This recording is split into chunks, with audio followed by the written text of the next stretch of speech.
గోదావరి తీరంలోని చిన్న ఊరు. ఊరు చుట్టూ పచ్చని పొలాలు. పొద్దుపోయినప్పుడు పిట్టల అరుపులతో నిండిపోతుంది. ఇలాంటి ఊర్లోనే పుట్టిన ముగ్గురు పిల్లలు రాము, శేఖర్, లత. ఇప్పుడు వాళ్ళు పెద్దలయ్యారు. కానీ ఈ కథ మొదలవ్వాల్సింది అప్పటి నుంచే. వాళ్ళు బడిలో అడుగుపెట్టినప్పటి నుంచి. రాము ఆటలు, పొలాలు, పాటలతో నిటారుగా మాట్లాడేవాడు. ఎవరినైనా కాపాడాలి అంటే ముందుకు వచ్చేవాడు. తల్లి చిన్నప్పుడే తలనొప్పితో చనిపోయింది. తండ్రి ఒక కూలీ పనివాడు. శేఖర్ మౌనంగా ఉండేవాడు. చదువులో చాలా చురుకు. అతని తండ్రి ఊరిలో స్కూల్లో మాస్టారు. ఇంట్లో గట్టి కట్టుబాట్లు, కానీ మనసు మాత్రం చాలా మంచిది. ఇంకా లత పసుపు గుండ్రటి ముఖం, నవ్వుతుంటే కళ్ళు తిప్పుకోలేము. ఆమె ఎవరికైనా సాయం చేయడం అలవాటు. వాళ్ళిద్దరికీ మధ్య బంధానికి లతే మధ్యదారి. ఒకే బెంచ్, ఒకే ఆవుల జాడి, ఒకే మామిడి చెట్టు కింద కూర్చున్న రోజులు.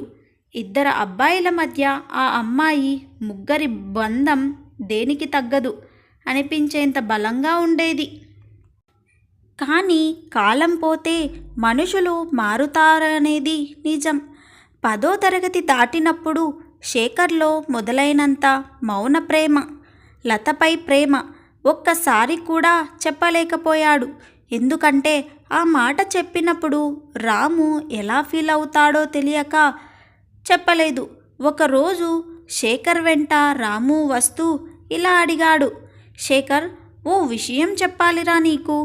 నువ్వు నవ్వుకుంటావేమో కానీ అని అన్నాడు. శేఖర్ చెప్పురా అని అన్నాడు. నాకీ లత అంటే చాలా ఇష్టం. మనం ముగ్గురం కదా, కానీ నా మనసులో మాత్రం ఆమె ఒక్కరిగానే ఉంది అని అన్నాడు రాము. శేఖర్ నడవడం ఆపి నిశ్శబ్దంగా చూశాడు. హృదయం కొట్టుకుంటుంది, కానీ మాట మాత్రం ఇలా వచ్చింది. బాగుంటుందిరా, మీరు ఇద్దరూ చాలా సూటబుల్. నాకు నిజంగా సంతోషమేరా అని అన్నాడు. రాముకి తెలియదు శేఖర్కి కూడా లత అంటే ఇష్టమని. ఇంటర్ కాలేజీకి వాళ్ళు ముగ్గురు దగ్గర ఊర్లోనే చేరారు. అప్పటికే రాము స్పష్టంగా లతకి తన ప్రేమను చెప్పాడు. ఒకరోజు మామిడి తోటలో లత, నేను నిన్ను ప్రేమిస్తున్నా. మనం చిన్నప్పటి నుండే స్నేహితులం కదా, కానీ ఇప్పుడు నా మనసు నీ మీదే ఉంది అని అన్నాడు. లత ఒక క్షణం మౌనంగా ఉంది. తరువాత కొంచెం నవ్వింది. నీవు చాలా మంచివాడివి రాము, కానీ నాకు ఇప్పుడు చదువు ముఖ్యం. ఇంకా ఎవరి మీద అలాంటి ఫీలింగ్స్ రావట్లేదు. నన్ను అర్థం చేసుకోగలవు అని అంది. అయినా సరే అనుకున్నాడు. నువ్వు నాకిష్టమే, ఎన్నాళ్ళైనా ఆగగలను అని అన్నాడు రాము. ఇదంతా చూస్తూ మౌనంగా ఉన్నాడు శేఖర్. అతని మనసులో కూడా మాటల కన్నా లోతైన ప్రేమ ఉంది. శేఖర్ మాత్రం ఆ ప్రేమను లోపలే పెట్టుకొని బాధపడ్డాడు. అయితే నిజమేమిటంటే లతకి నిజంగా ఇష్టం ఉన్నది శేఖర్ మీద. ఆమె ఎప్పుడూ మౌనంగా చూసేది శేఖర్ని. ఒకరోజు లత మామిడి తోటలో శేఖర్తో మాట్లాడింది. నువ్వు నన్ను ప్రేమిస్తున్నావు కదా శేఖర్? శేఖర్ ఒక్క క్షణం తలదించుకున్నాడు. కళ్ళలో నీరు. ప్రేమిస్తున్నాను, కానీ నీకు రాము విషయం చెప్పాడు కదా, నా వల్ల మీ బంధం దెబ్బతినడం నాకు ఇష్టం లేదు అని అన్నాడు శేఖర్. కానీ నాకిష్టం నీవే శేఖర్, మనసుని మాయ చేయలేం కదా. అప్పటి నుంచి వీళ్ళిద్దరి మధ్య మౌనమైన ప్రేమ పెరిగింది. కానీ దాన్ని బయటకు చెప్పలేదు. ఎందుకంటే రాము తల్లిదండ్రులు లతను పెళ్లి చేసుకోవాలని లత వాళ్ళ ఇంట్లో అడిగారు. వాళ్ళిద్దరికీ తెలియకుండానే పెళ్లి నిర్ణయం ముందుకు పోయింది. లతను తన కొడుక్కి పెళ్లి చేయాలని రాము వాళ్ళ నాన్న చిన్నయ్య నిర్ణయించేశాడు. పెళ్లికి సంబంధం ఓకే అయింది. రాము చాలా ఆనందంగా ఉన్నాడు. లత మాత్రం మౌనంతో బాధపడుతూ ఉంది. ఆమెలో ఒకవైపు నాన్నకి చెప్పలేని బాధ, మరోవైపు శేఖర్పై ప్రేమ. కానీ తన మనసులో మాట చెప్పి రాముని హృదయం విరిచేయలేని స్థితి. ఇంతలో శేఖర్ ఊరిలో కనబడటం మానేశాడు. కాలేజీకి కూడా రాలేదు. ఏం జరిగిందో అనుకున్న లత నేరుగా అతని ఇంటికి వెళ్ళింది. శేఖర్, నువ్వెందుకు ఇలా మౌనంగా పోతున్నావు? నువ్వు రాముని పెళ్ళికి ఒప్పుకున్నావు కదా లత, ఇంక నేనేమి చెప్పగలను అని ఒక్క మాటతో చూశాడు. కానీ నేను నిజంగా ప్రేమించినవాడు నువ్వే కదా శేఖర్ అని అన్నది. అప్పుడు రామును మోసం చేయగలవా అని అన్నాడు శేఖర్. కానీ లత మాత్రం నిశ్శబ్దంగా కన్నీళ్లతో చెప్పింది, ఒకసారి మన ఇద్దరము నిజం మాట్లాడితే మోసం అనే మాట ఉండేది కాదు. నీ మౌనం నన్ను నిశ్శబ్ద గోడలో గీసింది. అప్పుడే లత ఇంట్లో వాళ్ళు రాముతో పెళ్ళి ఫిక్స్ అయిందని బంధువులకు పంపించేశారు. ఊరిలో ఆనందం అయితే రాముకి, కానీ మౌనం మిగిలింది శేఖర్కి ఇంకా లతకి మాత్రమే. పెళ్ళికి 2 రోజుల ముందు రాము ఇంట్లో హడావిడి, పకడ్బందీ ఏర్పాట్లు. అలాంటి సమయంలో శేఖర్ రాత్రి రాము ఇంటికొచ్చాడు. రాము, ఒక మాట విను. ఈ పెళ్ళి విషయమై నువ్వు నాతో చెప్పినప్పుడు నేను నిజం మాట్లాడలేదు. ఎందుకు అలా అంటున్నావురా? ఏమైంది అని అన్నాడు రాము.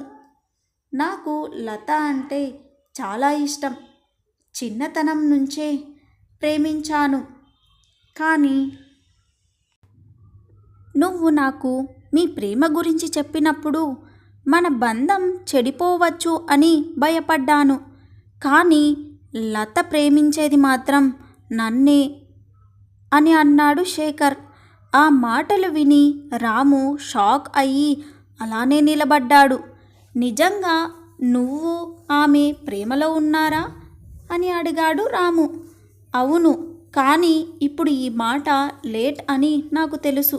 అయినా నీ మీద ఒట్టేస్తున్నా, ఆమె బతుకులోకి అడుగు పెట్టను. ఈ ఊరిని వదిలి వెళ్తున్నాను.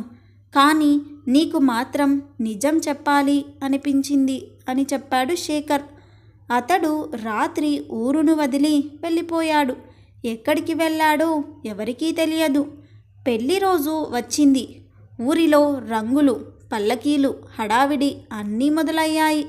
కానీ లత మాత్రం మౌనంగా కన్నీళ్లతో ఉంది. ఆమె తల్లి ఇలా అడిగింది, ఏం లత, పెళ్ళి అంటే ప్రతి అమ్మాయి కల కదా, నీవు మాత్రం ఇలా ఎందుకు ఉన్నావు అని అడిగింది. అన్ని కలలు నిజం కాకపోతే కన్నీళ్లతో తడవక తప్పదు కదమ్మా అని అంది లత. పెళ్లి ముహూర్తం దగ్గర పడుతుంది. అప్పుడు ఒక్కసారిగా లత ఇంట్లో నుండి కనిపించకుండా పోయింది. అందరూ ఉలిక్కిపడ్డారు. రాము గుండె బరువుతో ఊపిరాడకుండా అయ్యాడు. ఏం జరిగింది లతకి? నన్ను మోసం చేసిందా? అయితే అదే సమయంలో ఊరికి దూరంగా ఉన్న ఒక బస్సు షెడ్డు దగ్గర ఒక బాడీని చూసి ఆర్టీసీ డ్రైవరు పోలీసులకు ఫోన్ చేశాడు. ఊరికి సమాచారం వచ్చింది. లత సూసైడ్ చేసుకొని చనిపోయింది అని బయటపడింది. అక్కడే ఒక లేఖ పోలీస్ వాళ్ళకి దొరికింది. అందులో ఎవరి ప్రేమను బాధ పెట్టాలనిపించలేదు. శేఖర్ నా మనసు, రాము నా నమ్మకం. ఇద్దరిలో ఎవరి ప్రేమనైనా ఎంచుకుంటే ఇంకొకరికి ద్రోహం చేసినట్లవుతుంది. అందుకే ఈ జన్మలో నేను ఇద్దరికీ భారంగా మారకుండా వెళ్ళిపోతున్నాను. ఇది ఎవరికీ తప్పు కాదు, ఇది నా బతుకు లోపం అని ఉంది ఆ లెటర్లో. మనం ముగ్గురం ఉన్నప్పుడు నా జీవితం ఆనందంగా ఉండేది. లత రాసిన లేఖ చదివిన రాము ఒక్కసారిగా కూర్చొనిపోయాడు. అంత బంధం, అంత ప్రేమ ఒక్క ముక్కలో వదిలేసిందా అనిపించింది. ఊరు అంతా హడావిడి. పోలీస్ వాళ్ళు గాలిస్తున్నారు, కానీ శవం మాత్రం దొరకలేదు. అక్కడ లేఖ ఉంది, కానీ లత ఉన్నట్లు ఎక్కడ ఆధారాలు లేవు. ఊరిలో కొన్ని రోజులు భయంకరంగా గడిచిపోయాయి. పెళ్ళి ఆగిపోయింది. రాము అన్నీ వదిలేశాడు. కానీ రాము ఒక్కటి మాత్రం నమ్మడం లేదు. అది లత చనిపోలేదు. నా లత అంత బలహీనంగా ఉండదు. ఎక్కడో ఉంది. కానీ ఎందుకు వెళ్ళింది? ఎక్కడికి వెళ్ళింది అంటూ రోజు ఊరి నది ఒడ్డు మీద కూర్చునేవాడు. ఒకరోజు ఊరిలో ఊహించని సంఘటన జరిగింది. సమీప ఊర్లో ఉన్న హాస్పిటల్లో పనిచేసే ఒక కాంపౌండర్ రాము దగ్గరకు వచ్చాడు. నాయనా, ఈ ఫోటో చూడరా, మా హాస్పిటల్లో ఉన్న అమ్మాయిది. మాటలు మాట్లాడలేదు కానీ అప్పుడప్పుడు శేఖర్ అనే తప్ప మరేం పలకట్లేదు. ఫోటో చూసిన రాము ఒక్కసారిగా కదలలేకపోయాడు. అది లతే. వెంటనే అక్కడికి వెళ్ళాడు. హాస్పిటల్లో పడుకున్న లత శారీరకంగా బలహీనంగానే ఉంది. లత, ఇది ఏమిటి? ఎందుకు ఇలా చేశావు? నన్ను ఎందుకు మోసగించావు అని అన్నాడు. కానీ ఆమె మాత్రం మాట్లాడలేదు.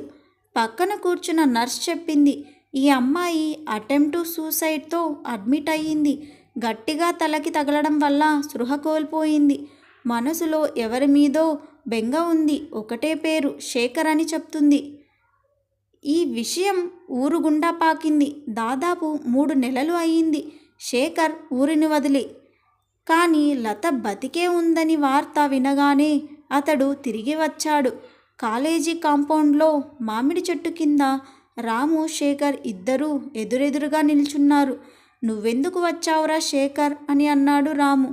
లత కోసం. నా తప్పు నాకు తెలిసింది. నిజం మాట్లాడకపోవడం వల్ల ఏం జరిగినా నేనే బాధ్యత తీసుకుంటా. నా ప్రేమ నిజం, కానీ నీకు చెప్తే బాధపడతావు అని చెప్పలేదు. అప్పట్లో నా మౌనం వల్ల తప్పులు జరిగాయి. కానీ ఇప్పటికైనా మాట చెబుతున్నాను. నన్ను శిక్షించాలనుకుంటే నువ్వు ఏ శిక్ష వేసినా నేను సిద్ధమేరా అని అన్నాడు. రాముకి మాట రావడం లేదు. మనసులో అంతా గందరగోళం. లత కోమా నుంచి తేరుకొని మెల్లగా మాట్లాడే స్థితికి వచ్చింది. హాస్పిటల్లో బెడ్ మీద ఆమె ముందు రాము, శేఖర్ ఇద్దరూ ఉన్నారు. లత అని అనగానే ఆమె చూపులు ఒక్కసారిగా శేఖర్ మీద నిలిచింది. తరువాత మెల్లగా మాట్లాడింది. నువ్వు వచ్చావా శేఖర్ అని అంది. రాము అలా చూస్తూ నిల్చున్నాడు. కన్నీళ్లు వస్తున్నా నవ్వే ప్రయత్నం చేస్తున్నాడు. అంతలో శేఖర్ చేతిని పట్టుకొని లత ఇలా అన్నది, నువ్వు వెళ్ళిపోయినప్పుడు నేను బ్రతకలేనని అనుకున్నా. కానీ ఇప్పుడు తెలుసు, ప్రేమకి గెలుపు ఓటమిలు లేవు. మనసుల మధ్య ఉన్న బంధమే అసలైన విజయం. రాము ఇద్దరి చేతిని పట్టుకొని నవ్వాడు. మీరు నాకు ఈ విషయం ముందే చెప్పి ఉంటే ఇంతవరకు వచ్చేది కాదు అని. లత అప్పుడు ఇలా అంది, నీ ప్రేమకి నేను అర్హురాలిని కాదు, కానీ నీ మంచి మనసుకు నేను జీవితాంతం రుణపడి ఉంటా. నీవు ప్రేమను విడిచిపెట్టి స్నేహాన్ని నిలబెట్టావు. ఆ ధైర్యం ఉండదు చాలామందిలో అని అనింది. నిన్ను కోల్పోయాను, కానీ నిన్ను దుర్మార్గంగా తీసుకునేంత తక్కువ వాడిని కాదు. నీవు శేఖర్తో ఉండాలనుకుంటే నా ఆశీర్వాదం మీ ఇద్దరికీ ఎప్పుడూ ఉంటుంది అని అన్నాడు. ఆ తరువాత రాము దగ్గరుండి వాళ్ళకి పెళ్లి చేశాడు. ఇది ఈ ముగ్గురి ఫ్రెండ్స్ కథ. ఈ స్టోరీ మీకు నచ్చితే ప్లీజ్ అండి లైక్, షేర్ అండ్ సబ్స్క్రైబ్ చేసుకోండి.